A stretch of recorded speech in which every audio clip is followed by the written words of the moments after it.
Congress party के अंदर 5 lobbies की बात कही। आपने कहा lobby number 1 Sonia Gandhi, lobby number 2 Rahul Gandhi, lobby number 3 Priyanka Vadra, lobby number 4 Mallikarjun खड़गे कांग्रेस के प्रेसिडेंट, और लॉबी नंबर 5 केसी वेणुगोपाल। ये केसी वेणुगोपाल किस तरह की लॉबी है? ये कौन है? इतने इंपॉर्टेंट कब से बने कांग्रेस पार्टी में? तो आपने जब उनका ही नाम लेके पूछा तो किस्सा बताऊं? टाइम है आपके पास? हाँ बताइए ना। जी जी, समय बहुत है।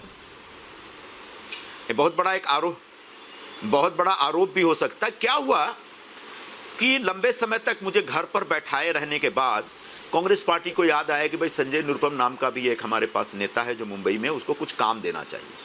तब उन्होंने संगठनात्मक चुनावों के लिए मुझे राजस्थान का प्रभारी बनाया, जिसको हम लोग कांग्रेस के लैंग्वेज में पीआरओ बोलते हैं।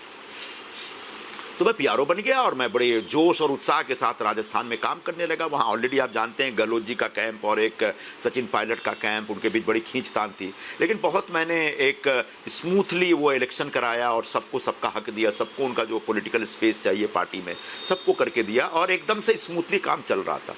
तब तक अचानक इन्हीं सज्जन का फ़ोन आता है मेरे पास एक दिन, और वो दिन भी मुझे याद है क्योंकि उस दिन मुझे कोर्ट में अपीयर होना था एक केस के सिलसिले में। वो मैं गिरगांव कोर्ट में गया था उस दिन।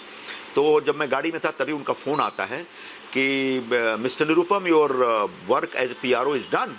मैंने कहा नहीं बॉस, ऑलमोस्ट हो गया, लेकिन 1 हफ्ते 10 दिन का काम और है, क्योंकि जितने पीसीसी डेलीगेट्स हैं उनकी एक ज्वाइंट मीटिंग करनी पड़ेगी और उसके बाद एक हम फैसला करने जा रहे हैं कि एक रेजोल्यूशन पास करके, ये एक प्रक्रिया है कांग्रेस के अंदर। तो बोले नहीं आज के आज आप रिजाइन कर दीजिए। तो मैंने कहा ऐसा क्यों कर रहे हैं आप? बोले नहीं आज के आज आप रिजाइन कर दीजिए, we are giving you Haryana. तो मतलब हरियाणा गिविंग यू मतलब मुझे हरियाणा मेरे को प्लेट में नहीं दे रहे, मुझे हरियाणा का प्रभारी बनाने जा रहे हैं। तो आज के आज रिजाइन कर दो। मैं तब तक कोर्ट पहुंच गया था। मैं कोर्ट में गया, जज साहब के पास अपीयर हुआ। मैं अपना साइलेंट मोड में मोबाइल रख के बैठ गया था जज साहब के सामने, और आधे घंटे बाद फिर हुआ। तब तक देखा कि इनके कई मिस्ड कॉल पड़े हुए हैं। मैंने फ़ोन किया कि तुमने अभी तक किया नहीं रिजाइन? मैंने कहा बॉस मेरे कोर्ट में अपीयरेंस था, तो now I am going to write a letter to mister Mistry and I will do it and get it done. तो फिर मैंने फटाफट लेटर लिखा कि बॉस ऐसा ऐसा है, हमको मुझे रिलीव कर दो। और उन्होंने आधे घंटे के अंदर रिलीव किया, मैंने भेज दिया। तो मुझे हरियाणा का प्रभारी बनाने का एक प्रस्ताव था। अब वो प्रस्ताव कभी पूरा नहीं हुआ। मेरा जो कहना है वो ये है कि सडनली जो सेंट्रल लीडरशिप है ना, वो बहुत एकदम से अपने आप को सरेंडर्ड स्थिति में रख दिया है। ऐसा लगता है कि अपने आप को परोस दिया है, जो चाहिए लेके जाओ। पहले ऐसा नहीं था। यह जो कांग्रेस पार्टी के शीर्ष नेतृत्व का जो दुबलापन है, जो वीकनेस है, वह कांग्रेस पार्टी को और भी कमजोर कर रहा है, ऐसा मुझे साफ साफ दिख रहा है। और ये लोग जो जिन्होंने सराउंड करके रखा है आपके सेंट्रल लीडरशिप को, क्यों करते हैं? मतलब उनकी रिलेशनशिप क्या है? क्या चमचागिरी की रिलेशनशिप है? इज इट चमचागिरी वाली रिलेशनशिप है जिसको अंग्रेजी में कहा जाए रिलेशनशिप ऑफ साइकोफेंसी? क्या वो वाली बात है, कुछ और है? क्योंकि ये सवाल बहुत लोग कर रहे हैं मगर संजय निरुपम जी कि ये कौन है? ये रूटलेस वंडर्स, अनइलेक्टेबल्स, जिन्होंने कभी कोई इलेक्शन लड़ा नहीं है, और कई लोगों के बारे में कहा जाता है कि वो म्यूनिसिपल इलेक्शन या अपने हाउसिंग सोसाइटी इलेक्शन भी नहीं लड़ पाएंगे, मगर वो कांग्रेस के शीर्ष नेतृत्व को अपने एक तरह से उन्होंने कब्जे में रखा हुआ है। तो ये क्या सिर्फ is it a relationship of only चमचागिरी और समथिंग एल्स? नहीं, चमचागिरी तो है ही। चमचागिरी तो प्राइमरीली कांग्रेस पार्टी में एक बहुत बड़ा गुण है, और चूंकि हम कभी चमचागिरी नहीं कर पाए, इसलिए वहां का जो एक टॉप जो वो है, जो बॉडी है, उसमें कभी हम स्थापित नहीं हो पाए, क्योंकि हमसे ये सब नहीं होता। हम थोड़े स्वाभिमानी टाइप के लोग हैं। लेकिन वहां पर ऐसे ऐसे लोग हैं जिनके लिए सही वर्ड का इस्तेमाल कर रहे हैं, रूटलेस लोग हैं, और जिनकी लाइफ में एम्बिशन क्या है कि किसी तरह से राज्यसभा पहुंच जाया जाए। उसी की तपस्या में लगे हुए हैं, और उसी की तपस्या पूरी हो जाए उसी काम में लगे हुए हैं। तो ऐसे लोग, अच्छा बहुत सारे लोग इस समय कुछ लॉबी में ऐसे हैं जिनके पास कोई पॉलिटिकल अनुभव नहीं है, एक्सपीरियंस नहीं है, जिनका कोई पॉलिटिकल पहचान भी नहीं है, जिनका कोई पॉलिटिकल बैकग्राउंड नहीं, लेकिन अचानक चमचागिरी करके वो हाईकमान बन गए हैं। और ऐसे लोग आपको आदेश देते हैं, ऐसे लोग आपको निर्देश देते हैं, और ऐसे लोग जिनका कोई इलेक्टिव मेरिट नहीं है, जिनके पास कैसे लोग, किन लोग, केसी वेणुगोपाल को छोड़ के कौन है? कैसे लोग हैं ये कैसे लोग हैं जो आप कौन लोग हैं जो आप स्वाभिमानी व्यक्ति है, आपको अपना स्वाभिमान है क्योंकि आप इलेक्शन लड़ चुके हैं, मगर ये कौन है ये लोग? आप तो बोल सकते हैं ना खुलकर अभी। नहीं, ये सब इतने छोटे लोग हैं जो अचानक एक बड़ा लबादा ओढ़ करके बड़े बन गए हैं कि इनका नाम लेना मुझे लगता है कि मैं अपने आप को छोटा कर लूंगा, तो मुझसे नाम मत पूछिए। लेकिन कांग्रेस का एक एक कार्यकर्ता, मैं जो इशारा दे रहा हूं उसको समझ रहा है कि ये कौन से लोग हैं, और ये सब निकम्मे लोग हैं, सिर्फ बोल बच्चन है, बड़ी बड़ी बातें करने वाले लोग हैं, और ये इंटेलेक्चुअल बातें करके थोड़ी सी अंग्रेजी बोल बोल करके अपने एक राजनीतिक करियर को शेप कर रहे हैं। बाकी इनके पास इनका बैकग्राउंड, इनको दिल्ली रेलवे स्टेशन पे उतार दो तो इनको कोई पहचानेगा नहीं, इनको मुंबई के बीटी स्टेशन पे पहुंचा उतार दो तो कोई पहचान, उनको गांव में कोई नहीं पहचानेगा, उनको दिल्ली में कोई नहीं पहचानेगा।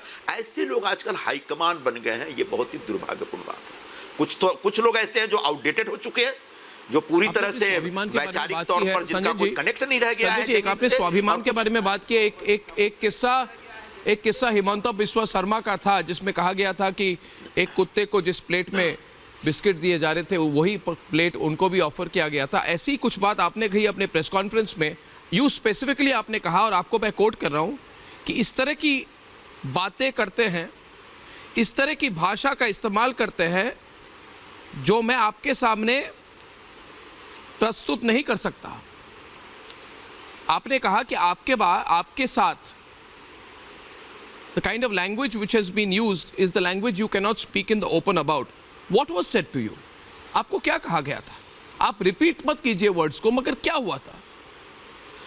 आपको जो इंसल्टिंग वाली फीलिंग हुई वो क्यों हुई? अब मुझे नहीं लगता ये क्या थी? इसके बारे में जितना कह सके आप बताइए।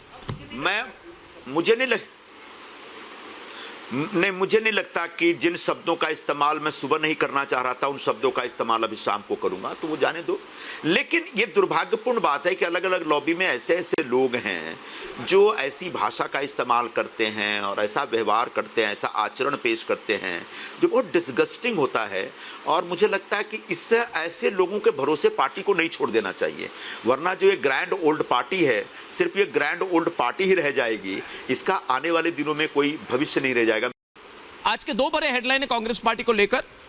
पहला है कि संजय निरुपम का इस्तीफा या फिर संजय निरुपम का एक्सपेल किया जाना, जैसे ही आप इस खबर को देखें। और दूसरी खबर है कि थोड़ी देर पहले जो खबर आई है कि रॉबर्ट वाड्रा ने कहा है कि इस पार्टी को मेरी जरूरत है।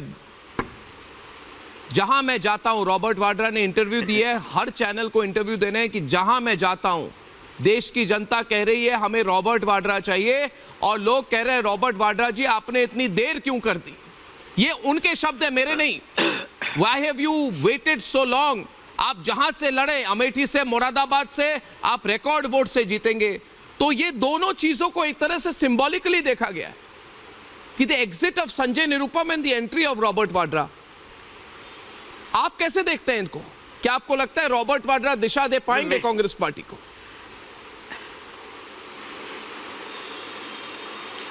मैंने ऑलरेडी पहले से इतने सारे लोग हैं, रॉबर्ट वाड्रा जी जैसे लोग, जो पार्टी को दिशाहीन करके बैठे हुए हैं। तो अगर ये आ जाएंगे तो और भी गलत दिशा में ही पार्टी जाएगी। फिर भी अब मैं कांग्रेस पार्टी में नहीं हूं, और कांग्रेस पार्टी किसको मौका देती है और किसको चुनाव लड़ाती है और किसकी वजह से पार्टी का फिर से रिवाइवल होगा, ये अब कांग्रेस पार्टी को तय करना है। मैं कुछ नहीं कहूंगा। मैंने पिछले 20 वर्षों में बहुत कुछ देखा है, भोगा है, और मेरा ऐसा मानना है कि अब पार्टी पूरी तरह से एकदम से बीमार हो चुकी है, और इससे एकदम बहुत, जिसको बोलते हैं ना, क्रिटिकल डिजीज हो चुका है, और इसका अब कोई इलाज नहीं, मुझे तो कोई इलाज नहीं दिख रहा है।